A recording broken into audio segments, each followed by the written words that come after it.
Hello everyone. हम आज पढ़ेंगे प्रतिबिंब समावयवी के उदाहरण पढ़ेंगे, उसके एग्जाम्पल पढ़ेंगे इनेंशियोमर के। पूर्व के वीडियो लेक्चर में हमने बात करी थी किरेलता के बारे में और प्रतिबिंब समावयवी क्या होता है इसके बारे में हमने चर्चा करी थी। आज हम चर्चा करेंगे कि प्रतिबिंब समावयवी के एग्जाम्पल उदाहरण कौन कौन से हो सकते हैं। तो पहले हम बात करेंगे इनेंशियोमर में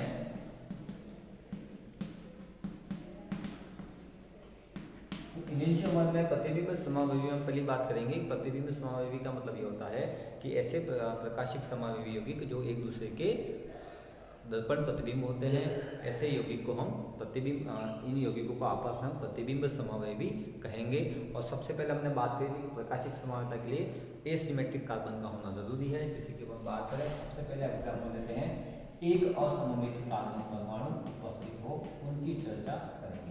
ऐसे यौगिक, ऐसे कंपाउंड जिनमें एक असममित कार्बन परमाणु उपस्थित हो, उसमें हम कैसे इस इनेंशियोमर को समझते हैं उसकी चर्चा हम यहाँ पे करेंगे। तो एक एसिमेट्रिक कार्बन परमाणु उपस्थित है, तो एक असममित कार्बन परमाणु उपस्थित है, तो उसके दो आकाशीय विन्यास संभव है और दोनों आकाशीय विन्यास एक दूसरे के दर्पण प्रतिबिंब होते हैं, जिनको हम एक दूसरे के ऊपर अध्यारोपित नहीं कर सकते हैं। तो पहला एग्जाम्पल है इसमें आपका लैक्टिक अम्ल। कौन सा है? लैक्टिक अम्ल के माध्यम से इसके एग्जाम्पल हम समझते हैं। लैक्टिक अम्ल होता है आपका this one CH3C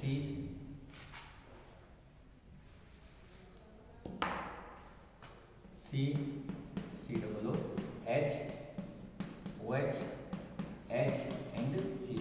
this is a lactic acid.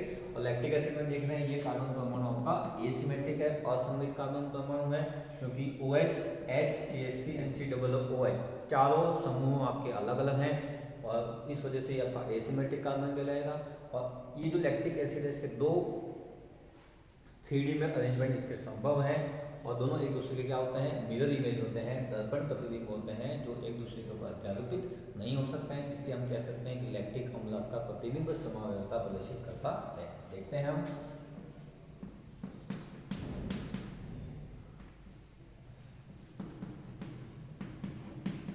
Lactic acid का एक विन्यास ये संभव है, साथ ही साथ इसका दूसरा विन्यास क्या है वो हम देख सकते हैं। जैसे कि हम क्या लगा दें, मिरर लगा दें। मान लीजिए जस्ट एग्जांपल के ऊपर समझने के लिए यहाँ पे एक मिरर लगा दिया। मिरर लगाने के बाद हम एक व्यवस्था इसकी ये बना सकते हैं कि ये जो OH हमने यहाँ लिखा है, इस OH को अपन इधर लिख दें, इस H को इधर लिख दें। जस्ट एग्जांपल समझने के लिए अपन बात करें तो ये लिख दिया COH H एंड CH3। तो आप देख रहे हैं कि एक विन्यास आपने ये लिखा, एक विन्यास आपने ये लिखा, और दोनों विन्यास लिखने के बाद अपन देखते हैं तो दोनों विन्यास अपने को इस प्रकार से लगते हैं कि यहाँ पे एक मिरर रखा हुआ है, एक इमेजिनरी मिरर दर्पण रखा हुआ है। तो एक दूसरे की ये वस्तु एवं इमेज के समान रिलेशनशिप आपको यहाँ पे दिख रही है। माना कि अगर ये अपन मान लें ऑब्जेक्ट है तो ये आपका क्या हो जाएगा, इसकी इमेज हो जाएगी। ठीक है, इस प्रकार से इनके बीच में संबंध है। इस वजह से इसको क्या कहते हैं, प्रतिबिंब समावयवी या इनेंशियोमर इसको कहते हैं। इसके साथ इसे मिरर इमेज आइसोमर भी कहा जाता है। तो माना कि अगर तो ये दोनों लैक्टिक एसिड है, ये लैक्टिक एसिड है, तो दोनों की फिजिकल एंड केमिकल प्रॉपर्टी आपकी समान होगी, बट डिपेंड कहाँ होगा, इनकी ऑप्टिकल प्रॉपर्टी में। माना कि ये वाला जो ग्रुप है, ये वाला जो आपका समावयवी है, ये जो आइसोमर है, वो क्या करता है, प्लेन पोलराइज्ड लाइट को क्लॉकवाइज डायरेक्शन में घुमाए। कौन सी दिशा में घुमाए?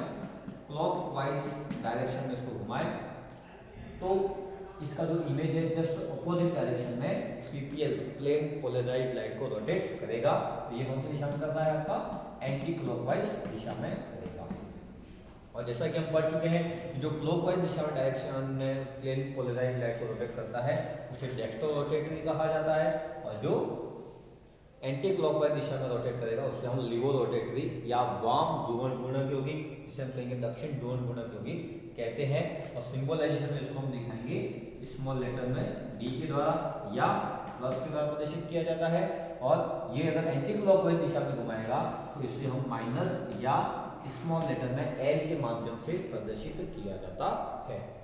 तो ये अगर क्लॉकवाइज तो ये आपका एंटी क्लॉकवाइज, ये एंटी क्लॉकवाइज तो ये आपका क्लॉकवाइज डायरेक्शन में घुमाएगा। एंगल ऑफ रोटेशन समान रहेगा बट डायरेक्शन में चेंज आएगा। तो ये अपने एग्जांपल देखा। एक असममित कार्बन परमाणु में लैक्टिक अम्ल में कौन कौन से आइसोमर संभव हैं। तो एक हमने बात करी डी या प्लस लैक्टिक अम्ल, ठीक है। इसके प्रकाशिक समय पर कौन कौन से संभव है। तो एक है आपका डी या प्लस लैक्टिक अम्ल, मतलब डेक्स्ट्रो रोटेटरी, जो प्लेन पोलराइज्ड लाइट को क्लॉकवाइज डायरेक्शन में घुमाएगा। सेकंड हमने देखा इसका जो मिरर इमेज है वह या तो एल या माइनस लैक्टिक अम्ल, ठीक है। तो ये आपका ऑप्टिकल एक्टिव है, ये भी आपका ऑप्टिकली एक्टिव है। और तीसरा आपका है DL या प्लस माइनस लैक्टिक अम्ल, है ना। तो DL लैक्टिक अम्ल या प्लस माइनस लैक्टिक अम्ल। और DL या प्लस माइनस लैक्टिक अम्ल का मतलब क्या है, रैसिमिक मिश्रण कहा जाता है इसको। क्या कहा जाता है, रैसिमिक मिश्रण, रैसिमिक मिक्सचर इसको हम कहेंगे। तो रैसिमिक मिश्रण का मतलब क्या है कि डी लैक्टिक अम्ल और एल लैक्टिक अम्ल की 50-50% क्वांटिटी लेंगे तो दोनों को मिक्सअप कर दिया जाएगा। तो ऐसे मिक्सचर को हम रैसिमिक मिक्सचर कहा जाता है। और रैसिमिक मिक्सचर जो होता है वो आपका क्या होता है, ऑप्टिकली इनएक्टिव होगा।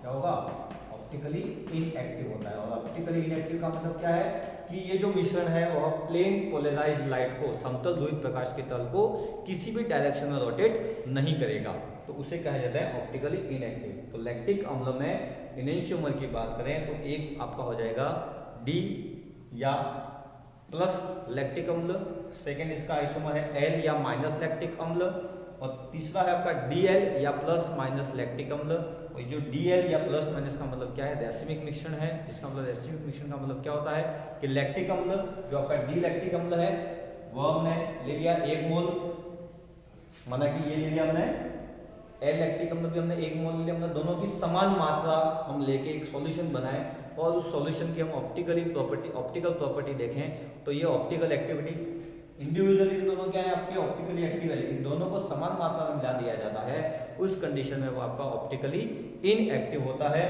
तो ऐसे मॉलिक्यूल को हम क्या कहते हैं, रैसिमिक मिक्सचर कहा जाता है। ऐसे मिश्रण को हम क्या कहेंगे, रैसिमिक मिक्सचर कहेंगे। और रैसिमिक मिक्सचर जो होता है वो आपका ऑप्टिकली इनएक्टिव होता है।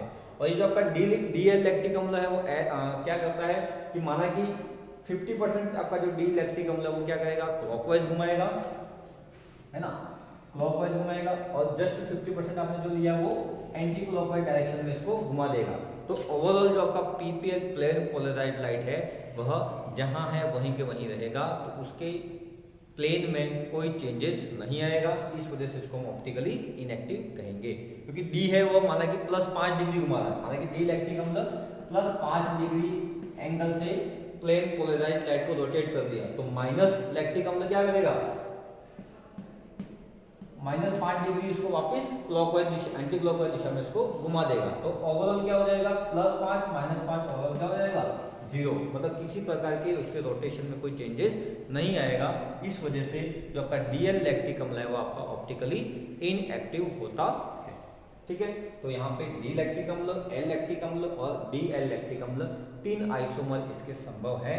ठीक है, तो ये बात करी हमने एक असममित कार्बन परमाणु के एग्जाम्पल। इसके अलावा दूसरे एग्जाम्पल भी हैं, जैसे कि आपका एलेनिन आपका एग्जाम्पल है, जिसमें आप देख सकते हैं एक एसिमेट्रिक कार्बन परमाणु उपस्थित है और इस एसिमेट्रिक कार्बन परमाणु की वजह से इसके भी आपके 3 आइसोमर संभव हैं, D alanine, L alanine and DL alanine.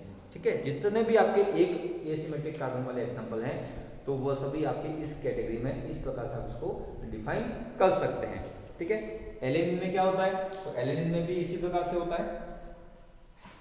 Alanine में भी जितने भी आपके एक एसिमेट्रिक कार्बन वाले एग्जांपल है वो सभी आपके इस कैटेगरी में आएंगे। ठीक है, जैसे कि आपने लिया CH3,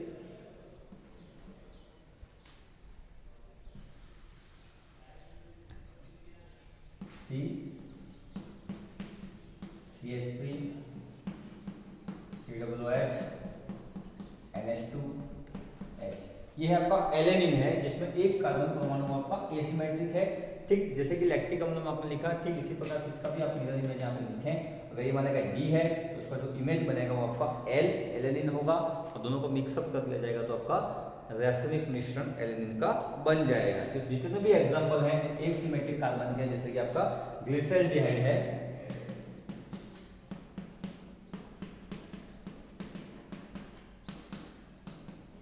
ये किसका एग्जाम्पल आपका ग्लिसरॉल्डिहाइड का एग्जाम्पल है, जिसमें आप देख रहे हैं दो, ये आपका पूरा अलग ग्रुप है, OH अलग हो गया, एल्डिहाइड ग्रुप अलग हो गया, H अलग हो गया, चारों ग्रुप आपके अलग हैं, तो ये भी आपका उसी कैटेगरी में आएगा। तो इसके भी डी ग्लिसरॉल्डिहाइड, एल ग्लिसरॉल्डिहाइड एवं प्लस माइनस या डी एल ग्लिसरॉल्डिहाइड आपके यहाँ पे आइसोमर बनेंगे। तो ये हमने देखा एक एसिमेट्रिक कार्बन के कौन कौन से प्रतिबिंब समावयवी हो सकते हैं, उसकी चर्चा हमने यहाँ पे करी। ठीक है, अब नेक्स्ट एग्जांपल की बात करते हैं ऐसे यौगिक जिनमें दो एसिमेट्रिक कार्बन परमाणु उपस्थित हों और दोनों एसिमेट्रिक कार्बन परमाणु क्या हो, समान हो। ठीक है, दो समान असममित कार्बन परमाणु वाले एग्जांपल। ठीक है, कुल मिला के बात यहाँ पे ये हो रही है कि सममित कार्बन असममित कार्बन परमाणु होंगे दो, और दोनों क्या होंगे आपके समान होंगे। ठीक है, तो सेकेंड एग्जांपल बात करते हैं, दो समान असममित कार्बन परमाणु उपस्थित हो। ठीक है, इसको एग्जांपल के माध्यम से समझते हैं, आपको समझ में आएगा कि दो समान असममित कार्बन परमाणु का मतलब क्या है। तो इसमें आपका एग्जांपल है टार्टरिक अम्ल। कौन सा है, टार्टरिक अम्ल। कैसे देखते हैं इसको, तो इसमें दो एसिमेट्रिक कार्बन परमाणु उपस्थित होते हैं। देखिए COOH, OH, H, COH, H and COOH। ये है आपका एग्जांपल टार्टरिक अम्ल का, और इसमें आप देख रहे हैं ये कार्बन एंड ये कार्बन दोनों आपके क्या है, एसिमेट्रिक कार्बन है, और साथ ही साथ ये एसिमेट्रिक कार्बन भी है लेकिन समान है, दोनों क्या है, समान है। कैसे, जैसे कि आप इस कार्बन को लें तो पहले यहाँ पे देख रहे हैं ये OH ग्रुप जुड़ा हुआ है, यहाँ पे ये COOH ग्रुप जुड़ा हुआ है, ये आपका H3, और चौथा आपका कंप्लीटली ये वाला ग्रुप आपका यहाँ पे जुड़ा हुआ है। तो चारों ग्रुप आपके अलग अलग हैं, इस वजह से आपका एसिमेट्रिक कार्बन हुआ। ठीक उसी प्रकार से ये कार्बन देखिए आप, ये भी आपका एसिमेट्रिक है, इसमें आप देख रहे हैं OH, H एंड COOH, और चौथा ग्रुप आपका ये पूरा ये। तो दो एसिमेट्रिक कार्बन दोनों समान है। कैसे, यहाँ पे OH है, यहाँ पे भी OH है, यहाँ पे H है, यहाँ पे भी H है, यहाँ पे COOH है, यहाँ पे भी COOH है, चौथा ग्रुप देखिए आप दोनों में सेम है, इसलिए इसको क्या कहा गया है, दो समान असममित कार्बन परमाणु वाले यौगिक, जिसमें आपका एग्जांपल है टार्टरिक एसिड। अब टार्टरिक एसिड इसमें कितने आइसोमर बनते हैं उसकी चर्चा हम यहाँ पे करते हैं। ठीक है, देखते हैं। जैसा कि हमने ये बनाया, सबसे पहले इसका विन्यास देखिए आपने, ये वाला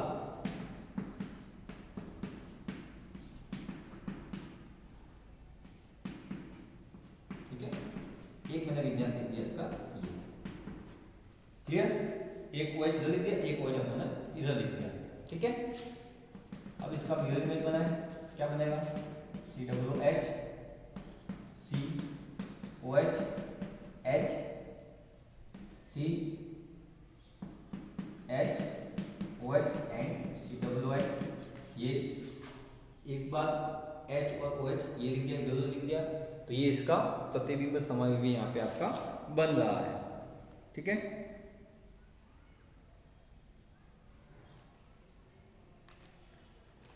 और एक अपन लिख सकते हैं ये वाला COOH, COH, H, COH, H and COOH। तो आप यहाँ पे देख रहे हैं एक समावयवी मैंने ये लिखा, एक समावयवी मैंने ये लिखा, और एक लिखा मैंने ये वाला। ठीक है, अब यहाँ पे आप देख रहे हैं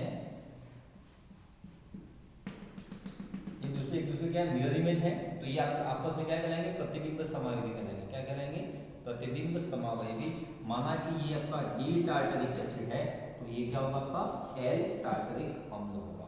ठीक है, ये आपका डी है, ये आपका एल। अगर माना कि ये एल है तो ये आपका डी होगा। और ये डी और एल नोमेनक्लेचर कर रहे हैं, वो किसी भी अणु को देखकर, फिजिकली देखकर हम उसको नाम डिसाइड नहीं कर सकते हैं।